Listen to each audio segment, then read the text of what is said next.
February 2020, Shorthand Tamil Junior Grade. Get ready for the dictation.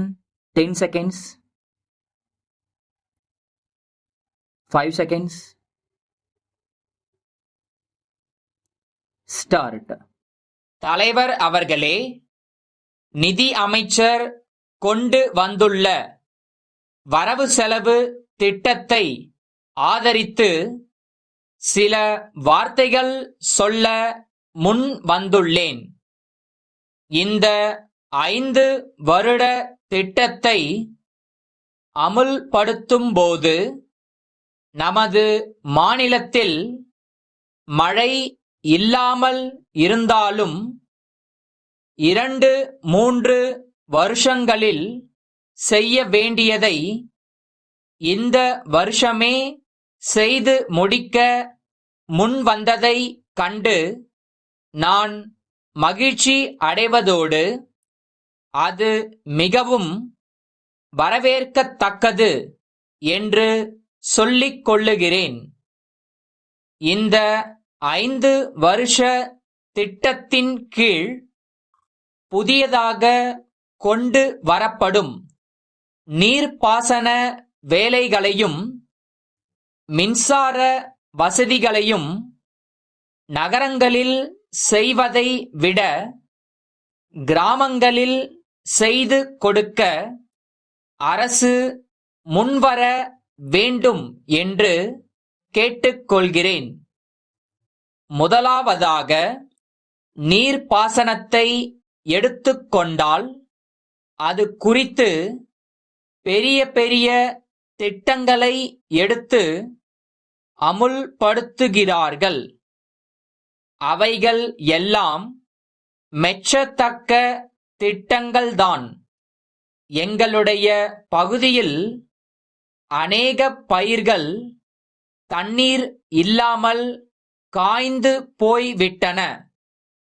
குளங்களிலும் ஏரிகளிலும் தண்ணீர் இல்லை என்பதை சொல்ல விரும்புகிறேன்.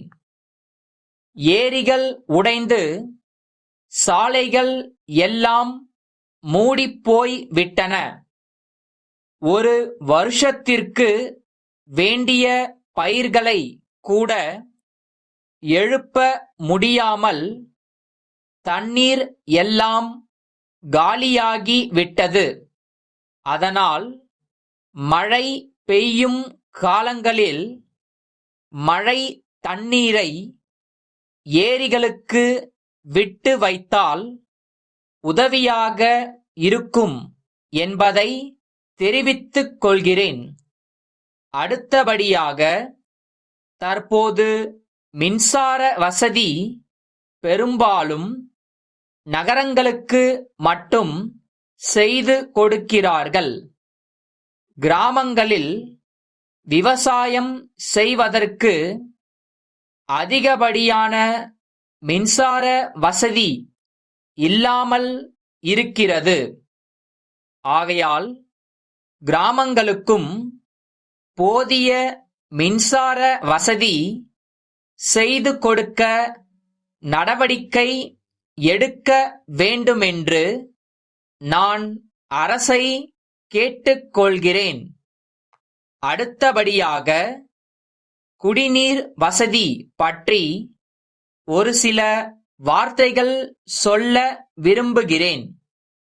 கிராமங்களில் மக்கள் குடிநீர் வசதி இல்லாமல் மிகவும் கஷ்டப்படுகிறார்கள்.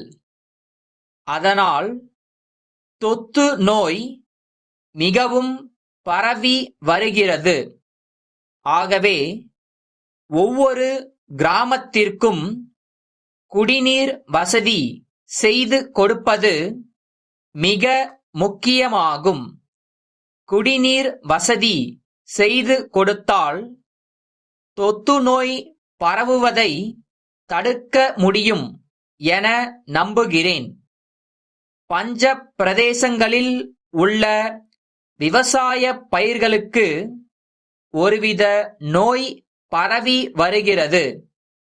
அதை நிவர்த்தி செய்யவோ தடுக்கவோ எந்தவிதமான மருந்தும் கொடுப்பதில்லை.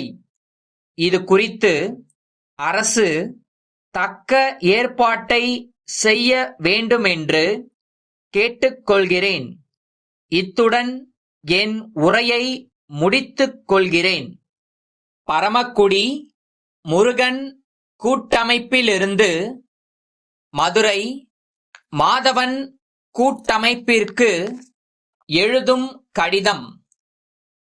தங்களுடைய 20ஆம் தேதியிட்ட கடிதம் கிடைத்தது. நீங்கள் குறிப்பிட்டிருக்கும் கூட்டமைப்பை பற்றி நீங்கள் கேட்கும் உறுதியை நாங்கள் அளிக்க இயலாமல் இருக்கிறோம் என்பதை வருத்தத்துடன் தெரிவித்துக் கொள்கிறோம். சில ஆண்டுகளுக்கு முன்பு அந்த நிறுவனத்தின் மூத்த கூட்டாளி இயற்கை எய்தும் வரை அந்த கூட்டமைப்புக்கு நற்பெயர் இருந்தது. அதன் பிறகு அவர்களுடைய விவகாரங்கள் திருப்திகரமாக இல்லை. எங்களுக்கு தெரிந்தவரை அவர்களுடைய தற்போதைய நிதி நிலைமை பத்திரமாக இல்லை. இந்த நிலையில் அவர்களுடன் ரொக்க விவகாரம்தான் நாங்கள் பரிந்துரை செய்ய முடியும். இந்த தகவல் மிகவும் ரகசியமாக கொடுக்கப்படுகிறது. இது குறித்து நாங்கள் எந்த பொறுப்பும் ஏற்றுக்கொள்ள தயாராய் இல்லை. தகவலை ரகசியமாக வைத்துக்கொள்ள வேண்டும். தங்கள் நம்பிக்கையுள்ள